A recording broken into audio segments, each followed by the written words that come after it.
Hi everyone and welcome to Can You Do This channel. My name is Kenji and for this video, I'm going to share with you how I was able to get my first client as an online freelancer in just 1 week. Madami daw kasi nahihirapan maghanap ng client. Yung iba inaabot ng buwan. So hopefully with this video, makatulong ako. So if you wanna know how I did it, then keep on watching.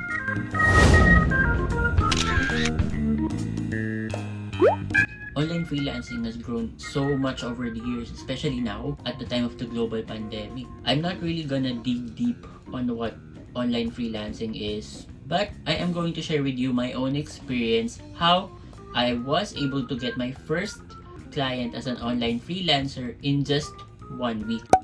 And yes, marami ng YouTube tutorials and mga blog that teaches how to start online freelancing. I'm not really gonna dwell on it that much. I'm just gonna share my experience and hopefully with me sharing how I did it, may papakita ko kung paano ko na-i-apply yung mga tips na nalaman ko throughout those videos. And I'm just gonna link those videos, those same videos na pinanood ko before when I was still starting, on the description box below so that you could check it out if you're also interested. Back in February 2019, I invited my best friend to an event. That's when he told me that he is already an online freelancer. He's working as a graphic designer. So he told me everything about it, how he started. At that time, I was still working at a corporate office and medyo nahihirapan na rin ako. So after I got really motivated with what he is doing, I started to prepare the tools. So what do you need ba? Syempre, you need a stable internet connection because you're gonna need to do everything online. And then of course, a laptop, pwede ring mobile device, pero mas advisable yung laptop, syempre. It's a good thing that at that time, may ipon ako because at that time wala akong laptop eh. I bought a laptop and a desk. Very simple setup. You will be able to see that setup here in my previous video where I upgraded my previous setup into this setup that you are seeing right now. You have to prepare yourself. So what did I do? Nanood ako ng mga YouTube videos on how to start making your online profile, what were the freelancing sites, how to apply, and also since I am targeting a graphic designer post, I started building my portfolio then. When you apply to a graphic designer position, it's imperative that you have a portfolio to show. Nung feeling ko ready na ako, I started applying. I started creating profiles on the freelancing site. Madaming freelancing sites na ngayon. Yung mga popular is Upwork, nagbabalak, Freelancer.ph, Virtual Coworker. Tapos yung mga ESL teaching websites like Akadsoc, 51talk.ph. Lahat yon, I checked it out. Basta lahat ng makita ko dun sa mga YouTube tutorials na pinapanood ko, I try to check them out and see if kaya ko sila. And then, I make a profile or I make an account and I start applying.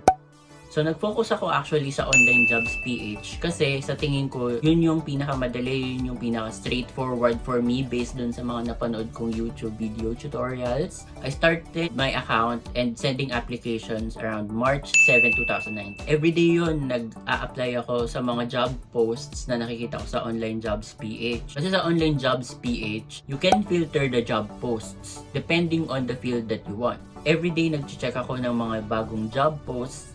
If I think yung requirements nila is pasok ako, mag-a-apply ako. One tip na maibibigay ko sa inyo, if you're going to use OnlineJobsPH, the one that I used to search for an online job, is to make sure that maayos yung account nyo. Kompleto yung details, and may mga tests sila doon like yung DISC test, may IQ test, and English test. Make sure that you take all those and post your scores on your account because yung mga ibang job posts require a certain score from those tests and yung ID proof.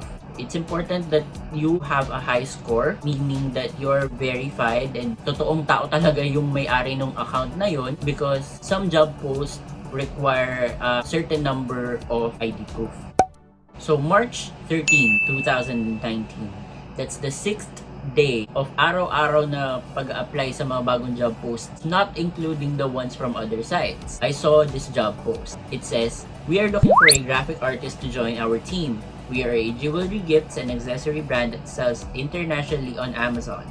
You must have experience working with jewelry and stock models, photo manipulation, and very detail-oriented. Our brand is international, loves animals, believes in love, light, joy, unity, and kindness. So after seeing that post, I was like, okay, I think I could do this. Another tip that I'm going to give you if you are going to use OnlineJobsPH to look for online jobs is make sure that your cover letter or your application stands out. Huwag kayong magka-copy-paste ng mga cover letters nyo, and make sure that you tailor it to the job post that you are applying to. Remember, madaming job posts sa OnlineJobs.ph pero madami ding applicants. So you have to make sure that when you send an application, it stands out, and it stands out in a good way. You have to make an impact through your application only. They're probably reading hundreds of applications for their job post. So alam nila yung mga very generic na template ng mga cover letters. So you have to make sure that you really tailor yours. At the same time, it's very concise. Huwag kayong mag-iimbento ng mga information just so that you could stand out on your application, because eventually, it will catch on. I'm going to show you yung pinakaunang-unang job application ko dito sa OnlineJobsPH. By the way, I'm not gonna focus on the applications that I did on other freelancing site. But if you want to, or if you think dun kayo mag-excel, especially yung mga ESL teachers, yung mga gustong magturo ng English online, gustong mag-focus sa virtual assistant, yung mga gustong mag-focus naman sa writing, yung mga paggawa ng content, you can check out the blog posts and videos that I have linked on the description box, and malay nyo, dun nyo talaga makuha yung mga tips na kailangan nyo. So ito yung copy nung unang job application ko. So sabi ko dito, "Hi, I'm considering to apply for this post. I have already submitted my test answers and CV to the email provided. Followed carefully all the instructions. I'm a quick learner and very adaptable. I believe I can easily grasp the task of the job and work efficiently." Do you see how bland that is? If you actually check on my reply, I said na sinend ko yung mga kailangan nila, because sa OnlineJobsPH, sometimes they will require you to reply to them in a different way. So you have to really read the job description so that you can be able to follow their instruction. So ito ngayon yung job application na sinend ko dun sa pinakita kong job post kanina. Tignan niyo yung subject ko, it says creative and weird. I think dyan pa lang parang kapansin-pansin na yung application ko. Who would put that on a subject? It's a risk, but hey, it paid off. First, let's get right to the chase. What's my favorite hobby and why? So that question was actually posted on their job post to answer that question. So I said, well, I like designing clothes. We own a tailoring and atelier business, and my passion is making people look good through what they wear. I like how when our clients wear our creations and suddenly feels prettier than how they already are. And given that the post is about jewelries and accessories, it's safe to say that my hobby goes hand in hand with it. Boom! Tailor na agad yung job application ko doon sa job post or doon sa job description, because they are a jewelry and accessories brand. And what I have actually said there is true. Nagdi-design ako ng mga damit, nagdi-design ako ng mga gowns, and meron talaga kami patahian, and I really love fashion itself. And I remember doing that on my mobile phone habang nagbabiyahe yata ako. And then the next day, March 14, I received this email. I'd like to thank you for applying for this position. I enjoyed your application and would like to give you a sample test to see if you are fit for our brand. I'd like the idea that you have an eye for fashion. See what I'm talking about? I tailored my application, showed them that I'm really compatible with what they are looking, and it got noticed. Depending on the job post, they will send you different tests if you're really qualified. So apparently I nailed that test, and later that day I was sent another email that there's only a few of us left na chine-check nila for the position. And they sent another test. This time, it was actually a paid test. Hindi ako yung magbabayad. Babayaran nila ako for the output that I'm gonna give them, but still, it's going to be a test.